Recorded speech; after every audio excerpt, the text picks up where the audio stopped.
had me on his program this morning, and that was a fun conversation. He's a really good guy. You guys are very lucky to have him. So we have been traveling the country, and literally, talking about 30 by 30, and I'm going to go through the whole thing tonight and kind of unpeel the layers for you. But I just got to say before I get started that I think this is the one I've been looking the most forward to. It's number one. It's a 2-hour drive, and I didn't have to get on a plane. My family could come. My husband was introduced, Dan Byfield, which I know many of you already know. And one thing I noticed, can I just stop?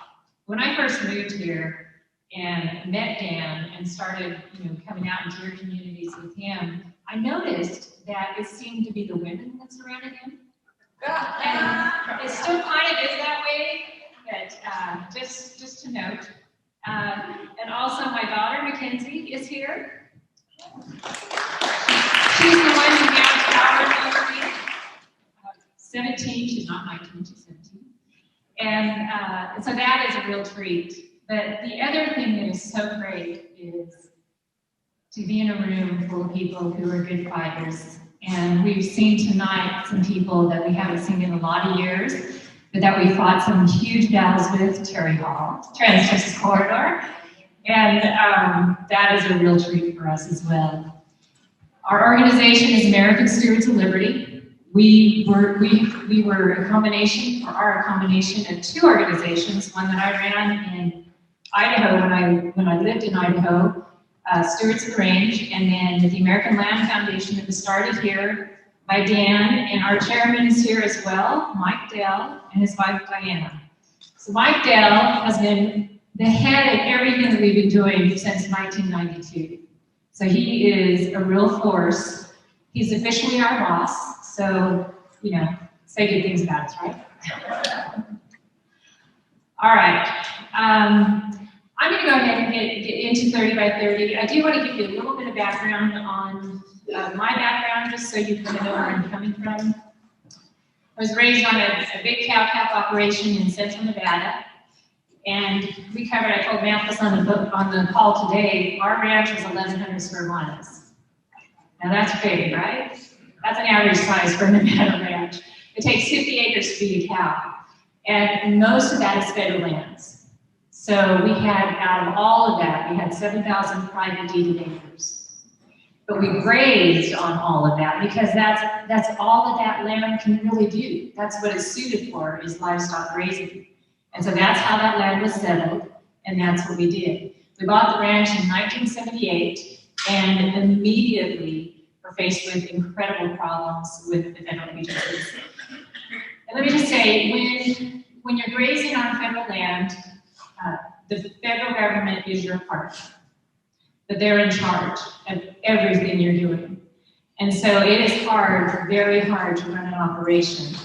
And because of that, that's one of the reasons why when 30 by 30 came out, it was definitely something we were going to jump on, because we don't want to see states like Texas that are 97% private to ever get into the kind of situation Western states get into.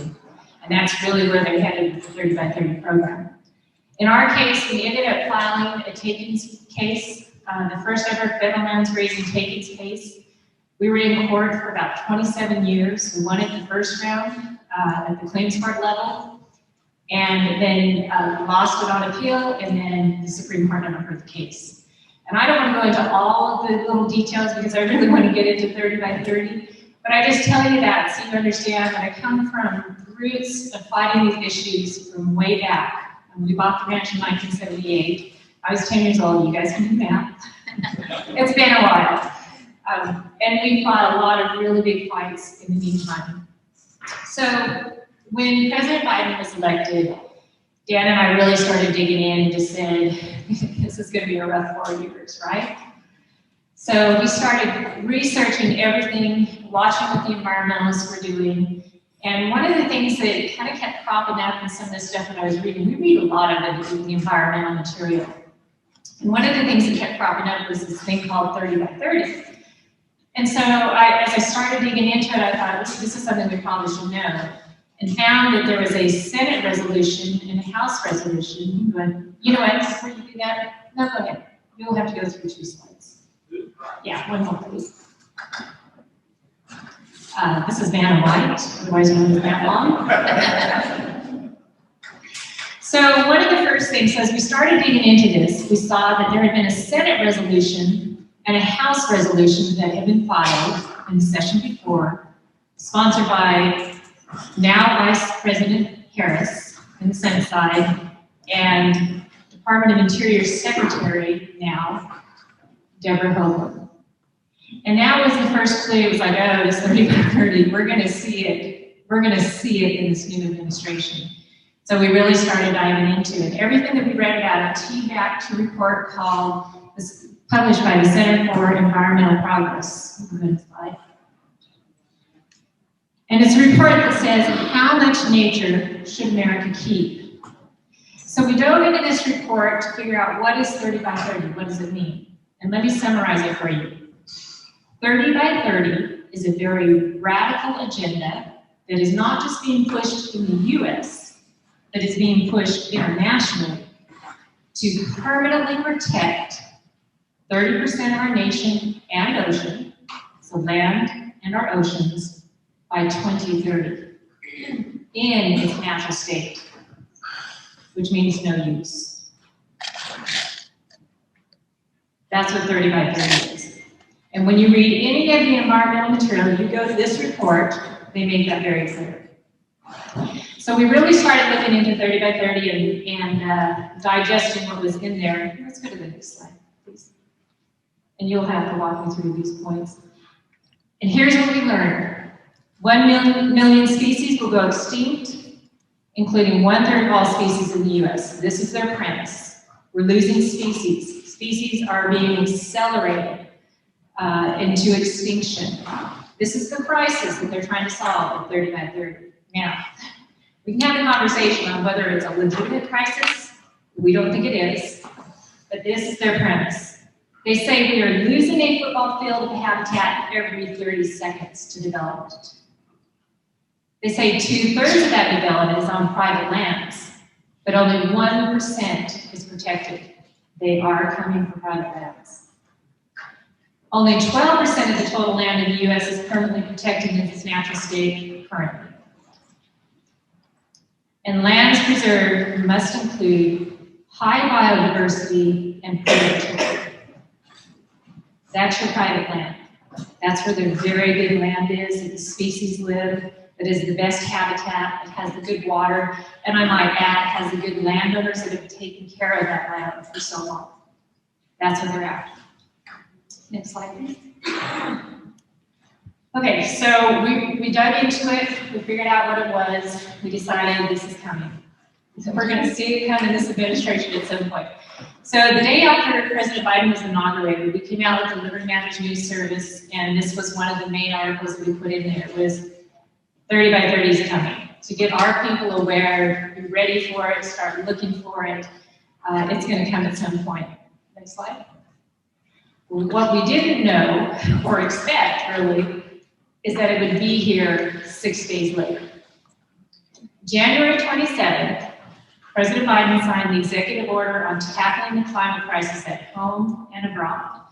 Now, this is that big executive order that shuts down oil and gas and, really pushes us towards all renewables, which Texans know that's probably not a smart way to go, right?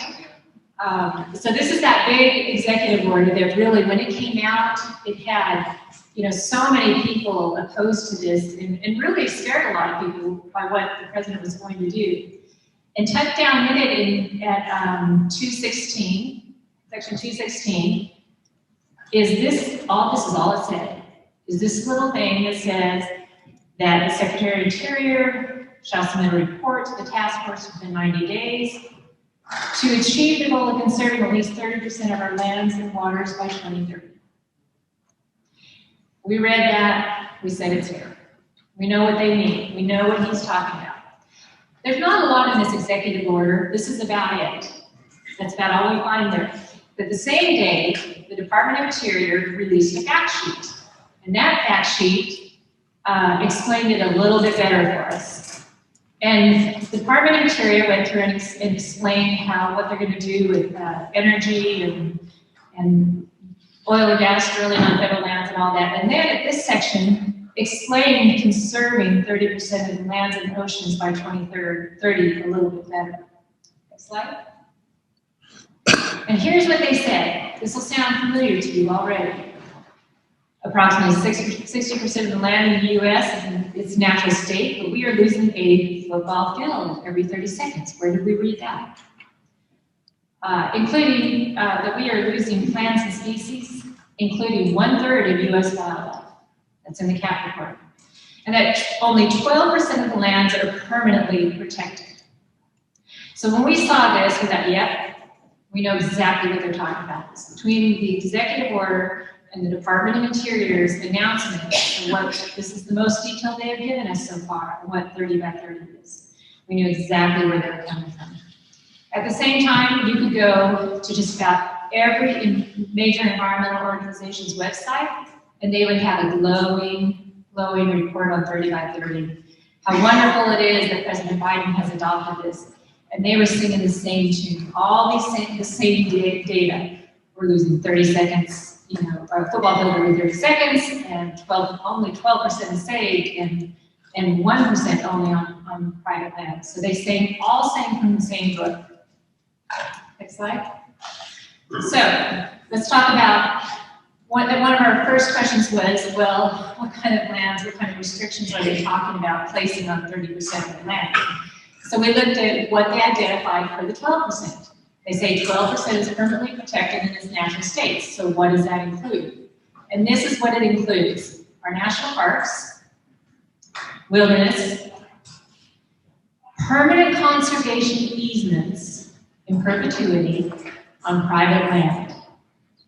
Now think about that.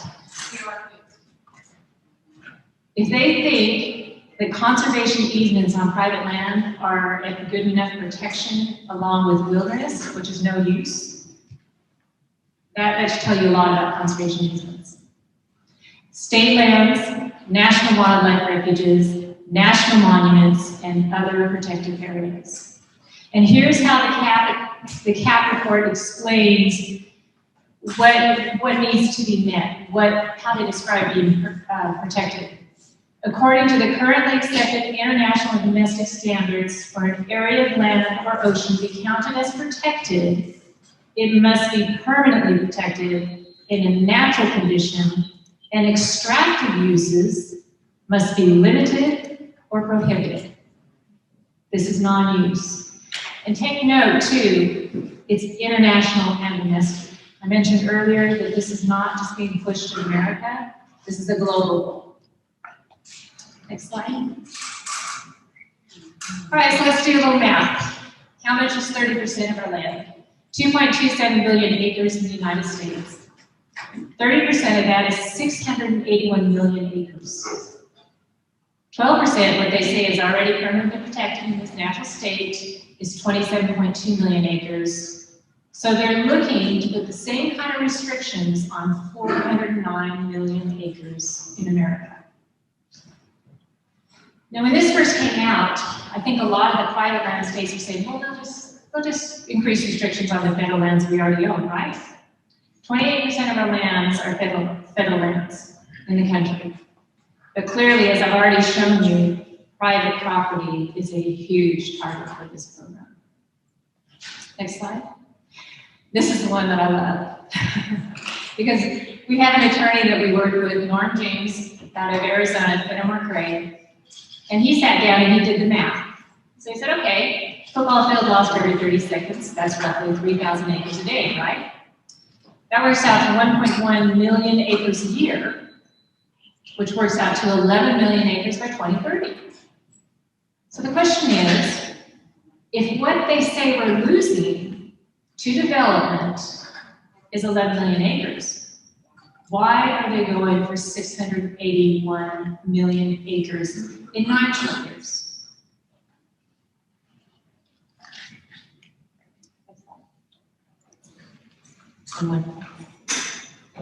So National Geographic is one of the publications. You guys ought to Google it. They are all behind 30 by 30. And they did this map. They published this map. The little square shows what 12% of our nation looks like. That's what's already preserved, the way that they want to preserve in our nation. That's a lot of land. And they want to get to the big square, the 30%. Next slide.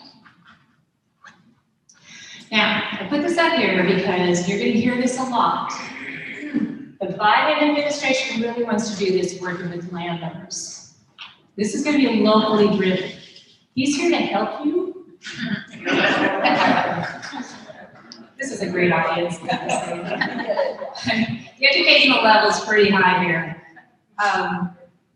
But he's really emphasizing that all of this is going to be locally led. And this is just an effort to conserve and restore our American lands. So you're going to hear that. It's the fuzzy warm feeling stuff you're going to hear a lot of. Next slide. Now what's really been funny about this is we got a little bit ahead of them, I think. I don't think they were ready for the property rights organizations to be ready to flag it quite so quick. And so we got out in front. I showed you what we did with the active operation. We already had studied up on this. We knew exactly what they were doing. We knew their playbook. So when they put it in the executive order, the first call we made was to a county in Byfield County in Colorado. And we worked with these commissioners and their staff on issues. We've been working with them probably 10 plus years on all kinds of issues. And they are always just ahead of the game in what's going on. That was our first call. It took them 2 seconds to figure out what 30 by 30 meant. And so we suggested, let's get a resolution on. And so they jumped on it right away, and they drafted the first resolution and passed the first resolution in the nation opposing 30 by 30. The day they passed the resolution, we published this guide, which you guys have in front of us, the Guide to Fight 30 by 30. It's a free download. So we made it so anybody can get their hands on it and get educated on 30 by 30 quickly. And we actually have updated this 2 or 3 times as the issues have developed. And so the first thing we did is we got information in people's hands. This is what 30 by 30 is. We took the Garfield County resolution and made it a model resolution that is downloadable in a Word file. So the counties can just go to the website, download it, craft it for their county, and get it passed ASAP. So that's what we did. So there started, news reports started out. It always starts in the little community, right? Frederick or paper, publishes an article that says that Biloxi County had passed a resolution opposing 30 by 30, which they haven't done yet. Just note to self, they haven't done it yet. And that starts filtering out into mainstream news, and pretty soon you've got all these articles coming out all across the country about this 30 by 30 land grab. So it put the administration on the defense. And, the Department of Interior has already kind of shown its hand on this, and I'm going to walk through that next. But what they've done is Secretary of Vilsack has been coming out and trying to explain how taking 681 million acres, just trying to conserve and restore them, is not a land grab. But to say that, he has to say land grab, right? So we're kind of having a little fun with that. But they definitely have, I think, were very surprised, and they got on the defense pretty quick. Next slide. So this is what they're saying. The president is saying, hey, we are here to help you. This is not a land grab. We just want to conserve and restore the land, and we're going to work with the local communities. And Bill Sapp is saying this is not a land grab, right? All right. So we know what they say. Now let's see what have they done. So remember, the executive order was passed January 27th. February 11th, Department of Interior rescinds a very key secretarial order that was put in place by the Trump administration. And there's a fund called the Land and Water Conservation Fund, in which Congress last session fully funded and permanently funded. And that funds from that are used to make federal land acquisitions, buy more land for the federal government. That's in part what that fund is for. So the Trump administration, when that was passed, the Trump administration set a policy that said, Before they can acquire land in your community, the state and local government had to consent. Now that's good policy, right? Because then locally we can decide, do we want a big federal land reserve in our area or not, right? February 11th, the acting Secretary of the Interior, Oakland hadn't even been installed yet, which is unprecedented. The acting Secretary rescinded that order. So they took away the local government's ability to say, thank you, but no thanks, we don't want federal land in our area. Remember, they're going to work with you locally, and they're going to tell you this is not a land grab. But what is the first thing they do? They make it really hard for you guys to fight back. Next slide. Now this is interesting. We read a publication called E&E News. It's Energy and Environment. It's a very good environmental publication. Comes from their perspective, very accurate. I mean, it's really good. But I love reading it because you can really get a sense of what the environmental community is thinking and what they're doing.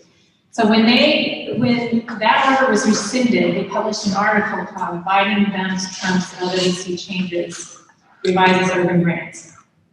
And in this article, they say the reason that it was important to rescind this the ability of states and local governments to veto a federal land acquisition, critics said this move would have prevented conservation efforts in states where more conservative leaders are sensitive about losing too much private land. Frankly, I didn't know that was possible. Next slide. All right, what's the next thing they did? February 26th, a bill passes in the House. It's H.R. 803. This is a very interesting scenario of how they got this passed. This is a huge wilderness bill. It takes, you can go ahead and start clicking through that. It creates 1.5 million acres of new wilderness, withdraws 1.2 million acres of federal minerals, a federal minerals withdrawal, in an area that has our rare earth minerals, which we are importing right now at what, 80 to 90% out of Europe and China. Makes a lot of sense to withdraw that, right? So we can never touch it. It designates 1,200 miles of new and wild scenic rivers, expands 110,000 acres of national monument land, and adds 400,000 acres of recreation and special management areas. All right, this is what HR 803 does. Now, normally this bill would be put through the Resource Committee on the Hill. They completely bypassed that. And they just went straight to the Rules Committee where they have an 11-4 advantage. It passed out of that committee and it was passed on the House floor 4 days later. And the Biden administration sent word over to the House that they fully endorsed this bill because it would help them get to 30 by 30. Okay? Remember, they want to work with you? And they're just here to help us, and this isn't a land grab. But what do? Next slide. All right, I'm going to walk through this because I think this is really interesting and important for you guys to understand who is behind this agenda. This is the representative of HR 803. Her district is Denver. See that small little black area? That's Denver. That's her issue. Next slide. There's the state of Colorado. That's her little black area. Next slide. Goodness. This is district number 3. And the top half is where she has put in this bill to take 500,000 acres and put it in wilderness. Now the representative of this district, Gobert, of course opposed it. But this is, I want you guys to understand, the people who are pushing for 30 by 30 don't have any skin in the game. She's not trying to make wilderness in downtown Denver.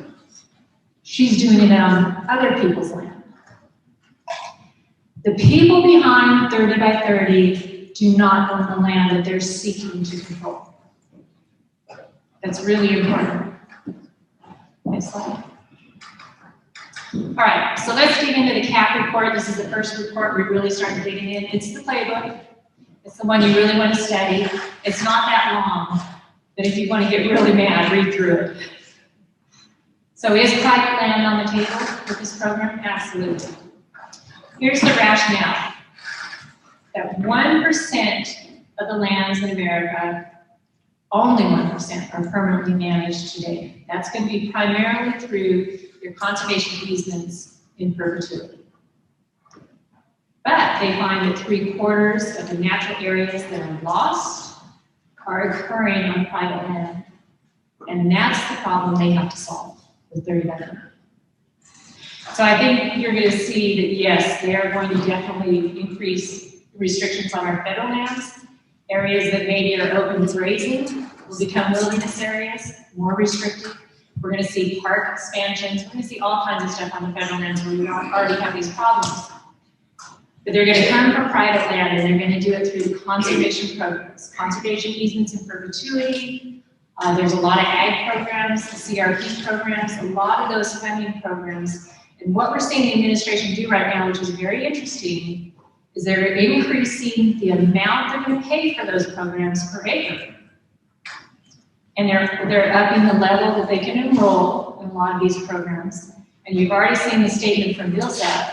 He's out there campaigning. This isn't a land grab. We're here to help you. We have lots of money. We have lots of new programs that we can help you conserve your land where you're working. And my word of caution is, if it comes with federal money, it comes with federal strings. So you got to be very, very careful. And they know that. All they have to do is get the landowners to buy into this. The strings are attached, and then the policies can change. Next slide. This is the most interesting of this whole agenda. The philosophy that they are following is called the half-earth philosophy. And this is a belief that 50% of the world must be preserved in its natural state.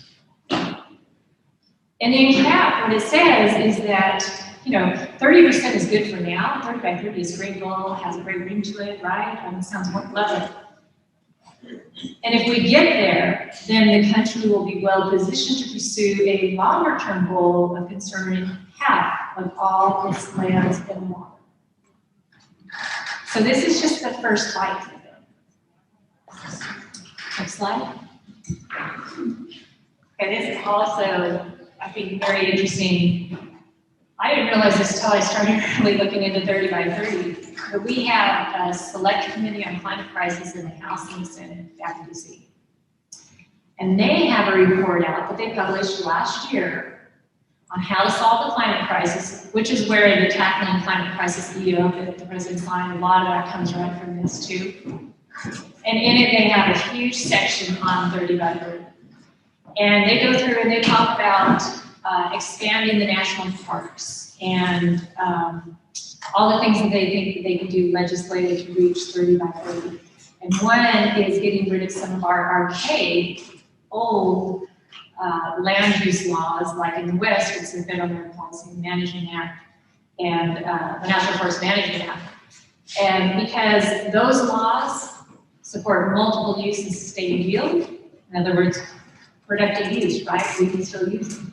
They want to get rid of those and put the focus on dealing with the climate crisis and incorporating that into everything that they do. If they do that, then production on the federal lands will be gone.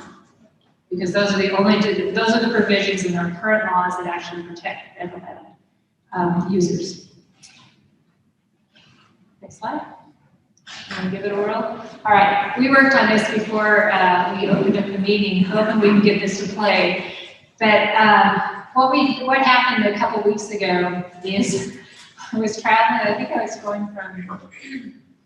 Well, okay, so we've been in a lot of states. I think I was going from South Dakota to home. And I get a message. You guys are going to love this, right? You probably have already figured out we're a pretty small shop. It's Dan, myself, and we have an office administrator, office manager. That's American Students Delivery. That's who we are. So very small staff. So I get a note, I'm in the airport, and I get an email from our office manager who says, we just got a call from Fox News. They asked for our communications department. Okay, I guess I'll do the communications department. Anyway, we got a great call. The reporter is Douglas Kennedy. And so I call him right back. I'm in the airport, rushing to get on the plane. And he said, look, I've been hearing about this 30 by 30. I need to know more about it. I'd like to put your story on it. Is there anything you can send me? And I said, yeah, absolutely. I'll send you our guide, which is what you have in front of you. I'll send you our guide, and I'll call you from the next stop. Because he said, all right, I'll go through your information, but I'm going to need to ask you some questions. And I said, great, I'll call you from the next stop. I send him the guide, jump on the plane, we'll call him at the next stop. He says, oh, yeah. Hey, guide was great, I already pitched the story. Don't need a comment. Okay, sounds good. Then we get a call a little bit later, and he wants to do an interview. He says, they're going to run the story. He said, I'm going to need to get an interview. And so I was, Dan McKenzie can really tell you this. I was really nervous about what this is going to look like because earlier in the week, the environmental communities really started their hit pieces on Dan and I and American Steers of Liberty, and so we've had a few come out that were, our fake bios were really interesting. We just put it that way. That was very interesting. So I was very nervous about this interview, but it turned out, I think, fantastic. And what I love about it is he tells both sides, but pay attention to what the environmentalist says. Serve 30% of U.S. land by 2030. And while the details have not been released yet, opponents are calling the plan nothing more than a land grab. Douglas Kennedy has more on this story for us. Good morning, Douglas. Yeah, Dana, as you mentioned, there are very few details on how 30 by 30 would work, and that's leading at least one fisherman in Georgia with more questions than answers. And you don't mind chasing them anyway? No, man, I love it back here. With his Yamaha F-250 charter fishing, Greg Hildreth, they're so fun. Yes, he can catch schools of tarpon everywhere on Georgia's coastline. So you don't fear finding the fish, you fear government regulation keeping you from fishing in the future. Exactly. I'm worried about my kids. I'm worried about everybody's kids. Hildreth has been fishing these waters for 30 years. He's now worried about an executive order signed by President Biden in January. It's called 30 by 30, and it mandates protecting 30% of America's waterways and 30% of her land by the year 2030. The problem for some is it's not quite clear exactly what protection means. So the question everybody's asking is, are they protecting the ocean for you, or are they protecting it from you? Exactly. That is $100 million question. We are taking so many fish out of the ocean. And Exile is from National Geographic, one of many environmental groups pushing 30 by 30 to states and local governments. We need half of the planet in its natural state. So we can start by protecting at least 30% of our land and 30% of our ocean by 2030. And it's that acquisition of huge swaths of land that its property rights advocates also worry. Margaret Byfield heads American Stewards of Liberty, one of the main opponents of 30 by 30. We're looking at a huge land grab that is going to fundamentally change land ownership in America. So your opponents say taking this much land will fundamentally change land ownership in the United States. What do you say? We're talking about the future of humanity.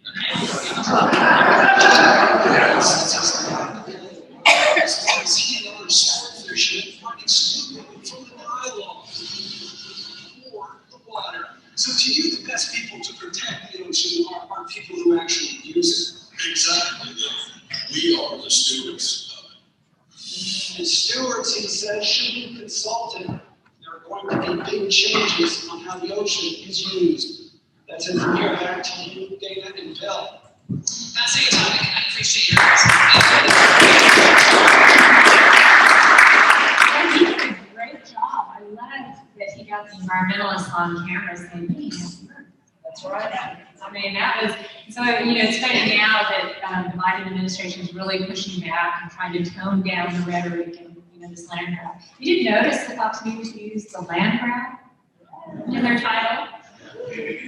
Yeah, we have really, I think that has been a really good story. But I love how he captured the environmental perspective on that. It's pretty straightforward for what they're wanting to do. And that's been really interesting about this whole thing is, you know, when we get in these battles 10, 15 years ago, we felt like we really had to dig for the information to figure out what they were doing because it's in it, right? We've been there a million times.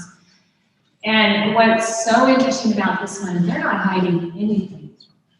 I mean, you don't have to dig very deep and you will get the full story. And I think that's what surprised them when they had pushback on this agenda. Because I think they just thought, we have the power, we have the people, and this is our agenda, and it's lovely, and everybody's gonna love it because we're looking out for them, right? And so to get the pushback, I think has been kind of a shock to them. And so we're seeing them having to kind of rebrand, and we're gonna talk about that next.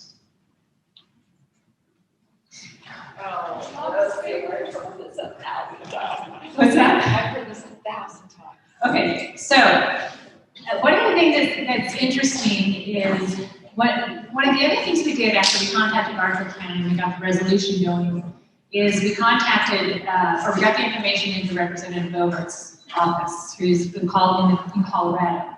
And she went to work and started educating her colleagues. And she ended up getting 2 letters written that were signed by congressmen and senators. And I think between the 2 letters, there were over 70 people who signed, 70 representatives who signed it, asking for more information from the White House, opposing the agenda, and pointing out that they had no authorization to implement 30 by 30. One thing to keep in mind is the president doesn't decide on land use policies. That's done by Congress. So everything he's talking about, reworking our entire land use policies, he doesn't have the authorization for it. And he cites no authorization in the executive order. So that's what Congress pointed out.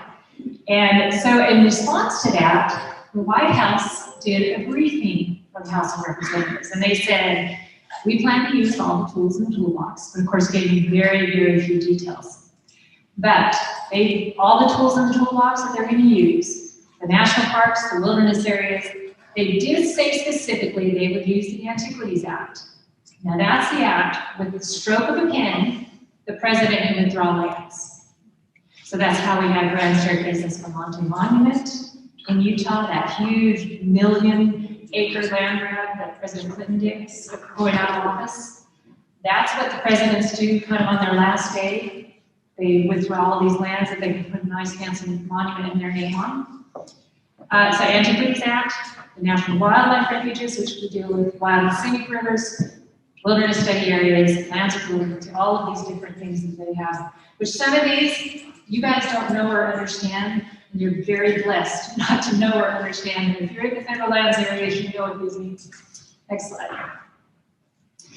Now, I think I pointed out that one of the things that they really emphasize is they're doing all this to protect species and habitat, right? Remember, we're at this accelerated extinction rate going on right now. So habitat is really important, and I point this out because this is the lesser prairie chicken habitat map. The dark areas are the current habitat. And I went ahead and left this in here even though it's in the top part of the state. But it's a really good illustration of what we expect to have happen. They want to protect the core areas where species are now, and then they want to connect them. So you're looking for the corridors between them. So if they're in their office with the big circle on the map, this whole circle is going to be in their sights. Because the thinking behind it is that where you have one habitat area for a species, and then 30 miles away you have another habitat area, you want to connect those two so that you improve the genetics. So from a biologist's perspective, this is really important. And I just point this out because I think this is something you guys need to be watching for. Anywhere there's areas where there are endangered species or current federal lands areas like a national wildlife, like a wildlife refuge, any of that kind of stuff, that's where you're going to start seeing, most likely you're going to start seeing the borders expand. Next slide. And this map is the current survey area for lesser prairie chicken. And you can see how, you know, they're survey a little further out now. Next slide. Okay, so one of the things that the executive order requires is that they produce a memo or report in 90 days about how they're going to implement 30 by 30. So a lot of people have been on the fence thinking, let's wait and see what the administration says on this, right? Well, April 27th, they sent their report to the National Climate Task Force, and on May 6th, last Thursday, they released the public version of their report. There's some really interesting things in here. Overall, basically, it doesn't tell us anything more than we already know. I mean, I was on the plane headed to, I think, Colorado, and I read it on the plane and went, yeah, don't have to change any of the slides. They didn't tell us anything that changes what we already know. And it is really kind of interesting. One of the main things that they did is they made it clear we are no longer to call it 30 by 30. Now it's to be called America the Beautiful. But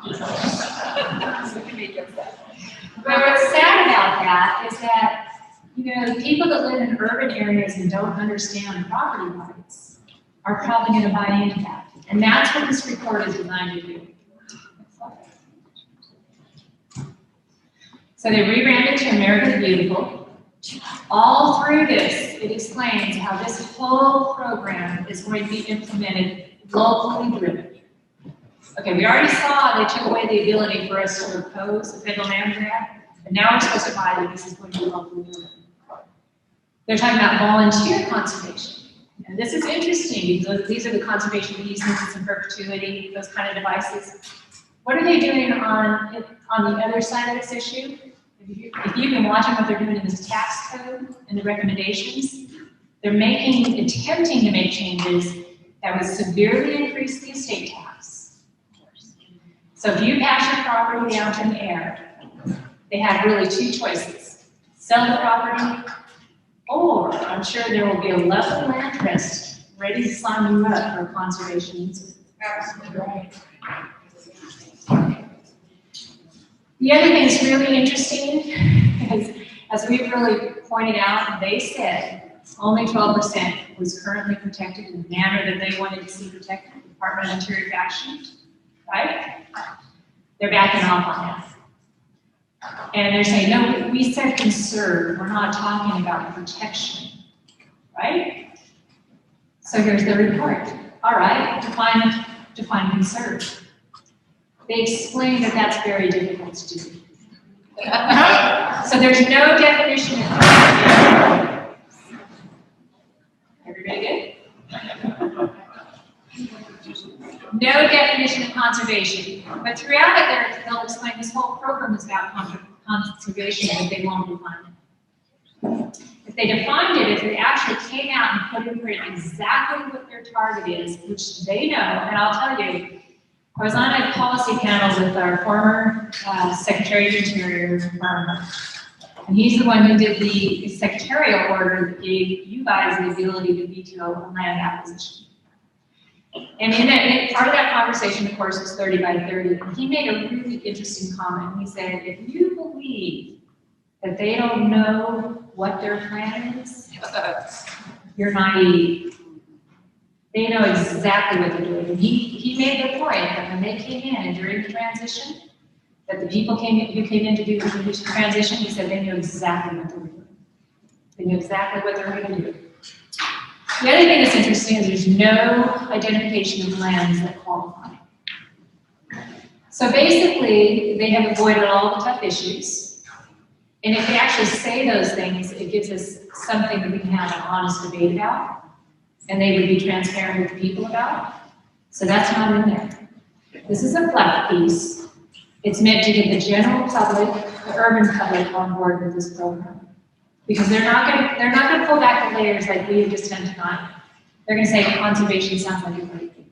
We should do more. And that's where they're coming from. The response to this report has been fantastic. And we're going to finally start getting into what the good guys are doing. But I want to read you this, this response by Nebraska Governor Pete Ricketts, who's the first governor in the nation to oppose 30 by 30. And he says, Nebraskans should not be deceived by the reports of America the Beautiful branding. This rollout includes the endorsements of a wide area of environmental lobbying groups, while the mainstream agriculture stakeholders continue to be cut out of the process. While the report states that 30 by 30 will include voluntary private measures, at least in part, this reassurance is not enough. If the Biden administration really believes that voluntary measures worked, they would leave conservation efforts to the states and private landowners instead of pursuing a national strategy that imposes goals written by federal bureaucrats. Amen.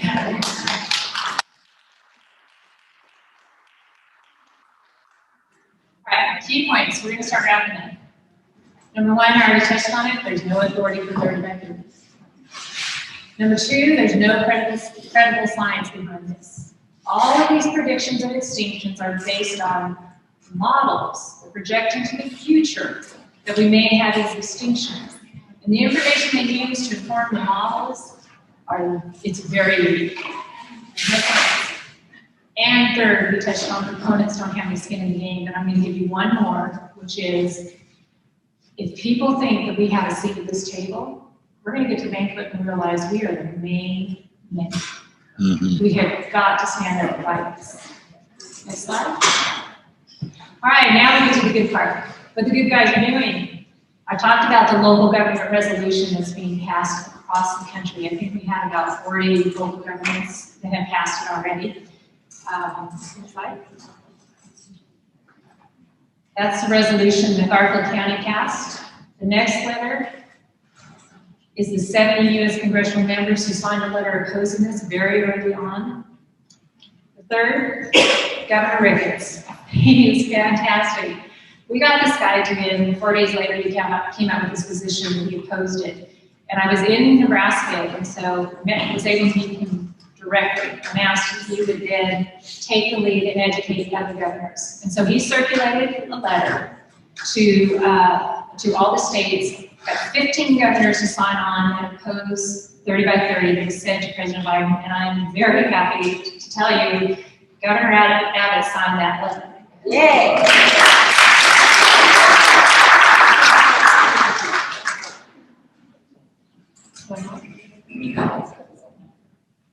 Texas is up there, and one more. Now this is really great news. So Congressman Bogart, who is in Colorado and was the first to really jump on this back in DC, she put together a bill that nullifies 30 by 30. And when it was, we got the first copy to circulate, they had had two representatives that had signed on to it at that point, and we were just starting to circulate it, so we were getting it out to our people to make sure that other representatives got on it. And when it came across my desk, because Alan and I have had this conversation over the last 2 or 3 months, which is, we've got to get Chip Roy's attention on this, right? We need him on this side with us.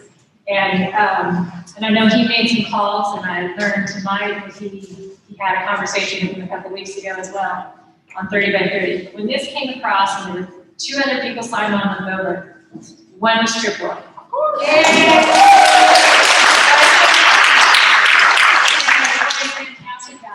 Is that because this kind of flew under the radar, a lot of people didn't know about it. Once we get it in front of our good people, they do the right thing. So now, when this was filed, which was filed last Friday, there were 22 co-sponsors. And I learned last night that they have a whole other slew of co-sponsors that have signed on to it. So we're ready to start. Additionally, there is now a Senate sponsor for the bill. So it's starting to get traction on the Senate side too. So that's fantastic. Which is a note to you guys. We all need to make calls to Senator Cruz and Senator Cornyn and get them to oppose 30 by 30. Now, the Senate sponsor is going to be Senator Marshall out of Kansas.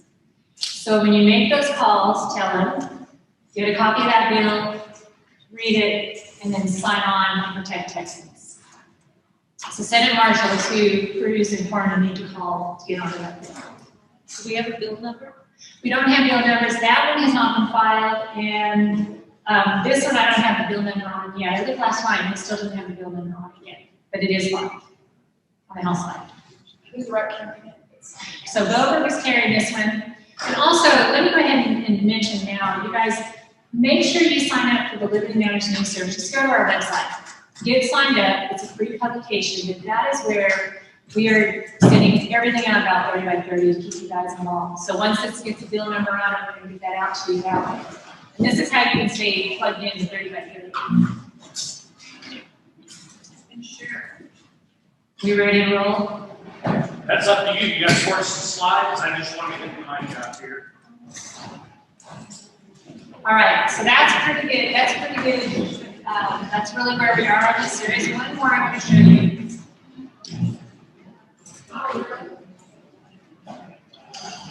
right. This is Chip Roy's statement when he signed on to the 30 by 30 deal. It's a pretty strong statement. All right, so that's a pretty good rundown of 30 by 30. Let me just give you this short spiel on really what we need to do. Right now, there are no resolutions passed in Texas opposing 30 by 30. We need to change that. Okay. Yes, that one's good. Okay. This is where we know resolutions have been passed opposing this. And remember they say that this is locally, they're going to do this locally. And they need the local support. If we blanket the country with opposition, it's going to be really hard to sell that program. That's what we need to do. Next slide. These are the U.S. representatives that are opposed in those two first letters. Now we're going to have more with the bill filings. So this is going to expand. Chips isn't colored yet. Not yet. I haven't updated the map. Remember I said we're kind of a small operation? We'll get the new map out. Next slide. These are the senators so far that have proposed it. And next slide. These are the governors who proposed this. This is pretty impressive. What I really love about this is we have a nice mixture of federal land states and private land states. And Governor Ricketts was very conscious to make sure that his letter addressed both issues so they can't divide Congress. And next slide. All right, so what do? We organize the community. This is what I've already talked about. We got the guide to file. You can go online and get the downloadable file, and with that you'll also get the Word file for the resolution language. And get these to your county commissioners and start getting these passed in Texas. Download the model resolution, pass the resolution. Next slide.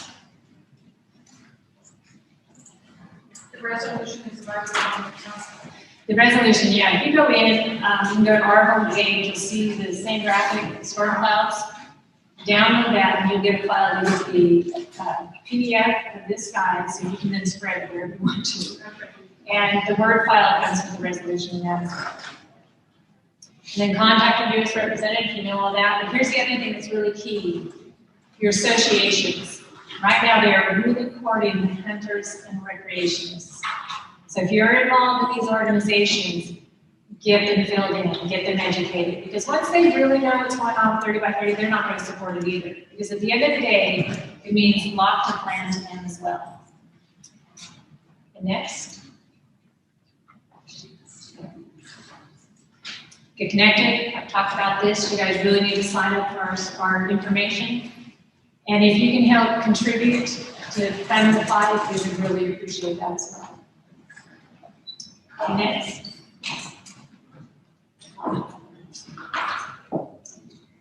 I think this is a really appropriate proverb for this day. The horse is prepared for the battle, but the Lord will deliver the victory. And it's important because sometimes when we get in these kind of fights, we look at it, I mean, I've gone through 30 by 30, I think we're all sitting there going, this is too big for us, right? And this is huge. But our job is to fight, to be prepared, and do so with everything we have. And if we do that, we're promised that He will deliver victory. And we always have to remember that we are never, ever fighting as a one. So if you ever think this fight's too big for us, it's not, but it is for us. But we've got the right being on our side. So thank you for coming. Great to see old friends.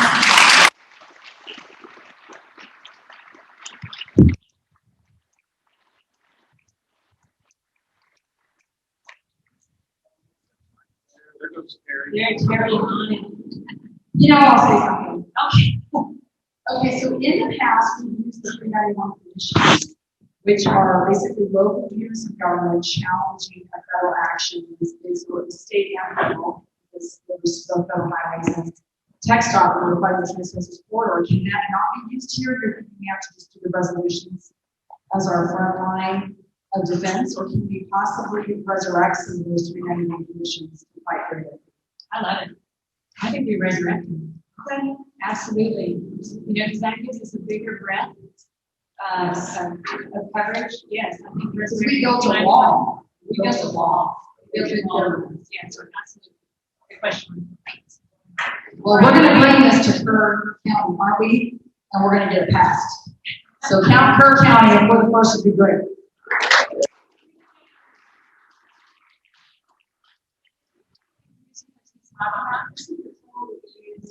To stop the transmission corridor. And it's in our Texas code, it's the only state in the nation that has this. It's fantastic. It says that you can create a subregional planning commission with 2 counties, 2 cities, counties, 2 local governments, and then add in other local governments with that as well. And when you do that, then all state agencies have to coordinate with that local government, with that subregional planning to the greatest extent feasible. It's very powerful. It's on the Trans-Texas corridor. That's why we took the little towns and put roadblocks all along the way.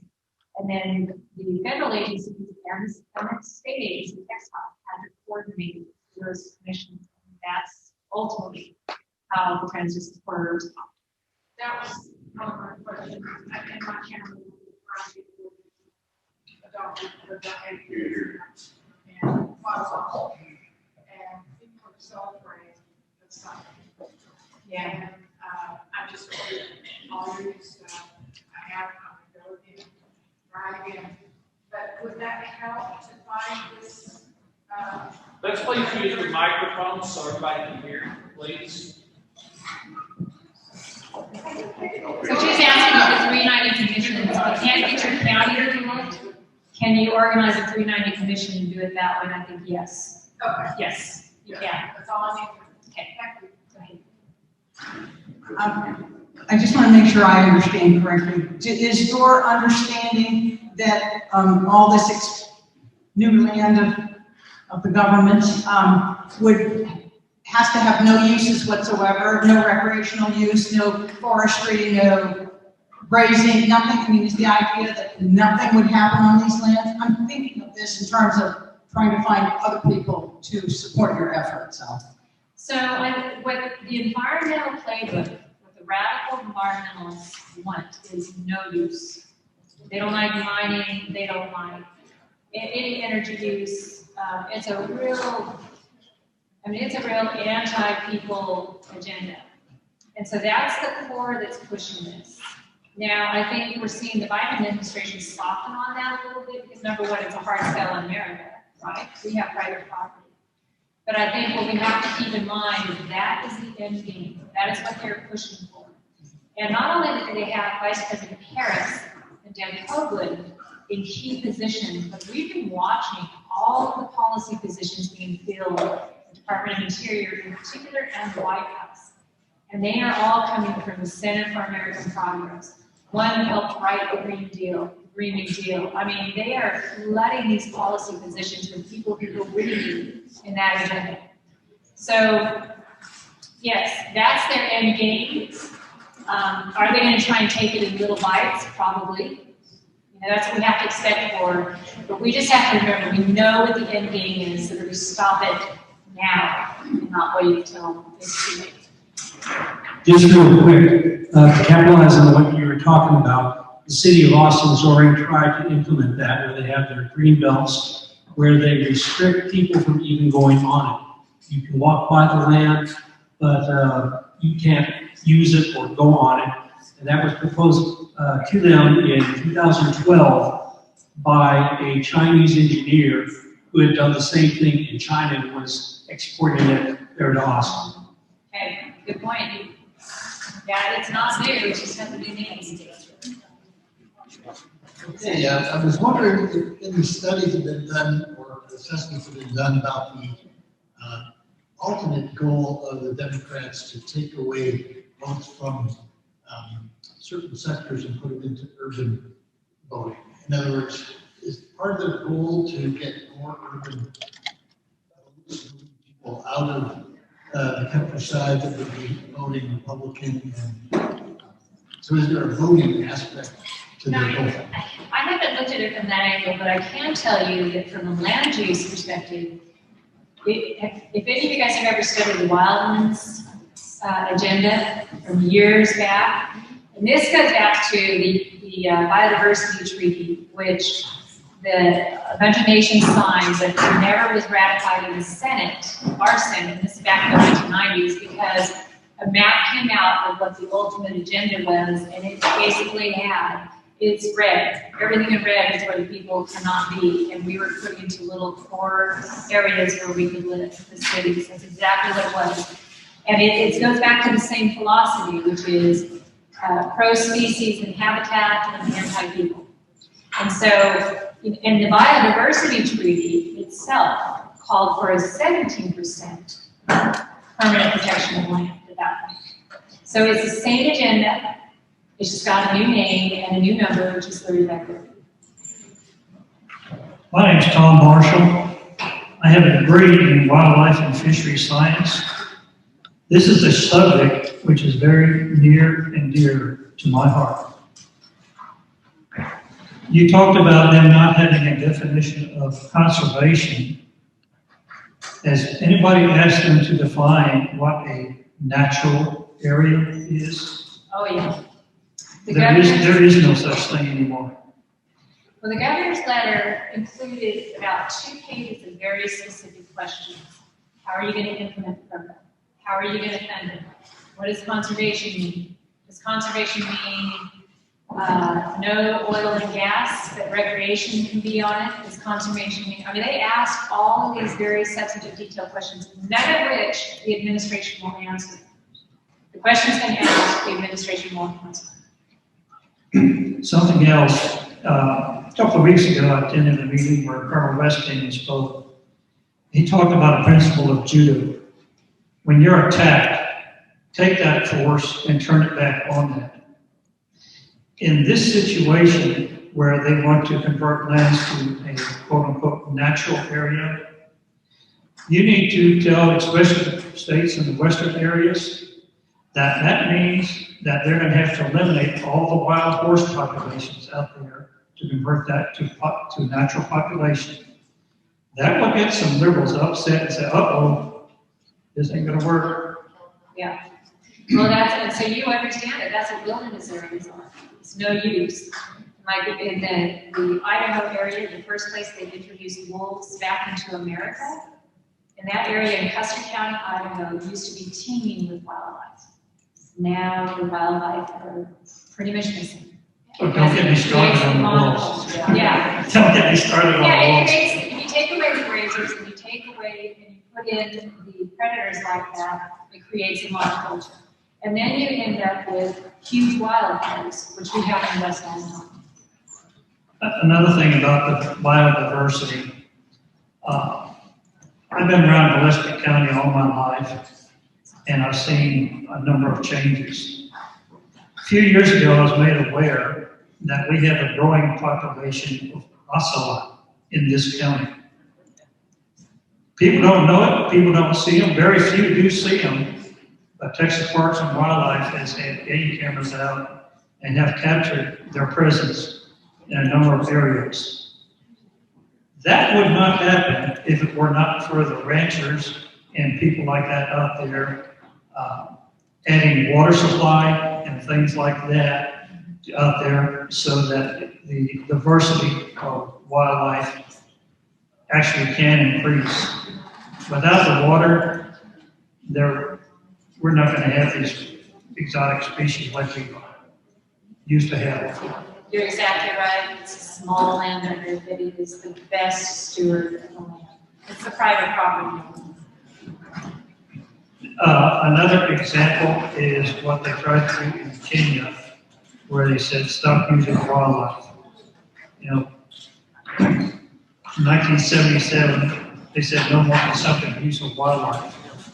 In the past 40 years, populations have increased by 75%.